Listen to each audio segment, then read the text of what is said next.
तो मैं हूँ अभी आसाम के जोरहाट में, मेरे पीछे एक नदी। मैं इसके बारे में कहना चाहूँगा, जब मैं पहले फरवरी में आया था इधर तो इसमें बहुत कूड़ा था, बहुत गंदी थी।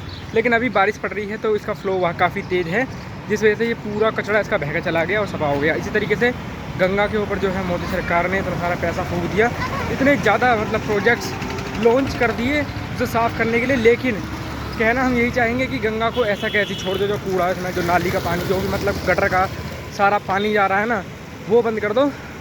गंगा अपने आप साफ़ हो जाएगी। नेचर को ज़रूरत नहीं, किसी की ज़रूरत, नेचर अपने आप को हील करना जानती है।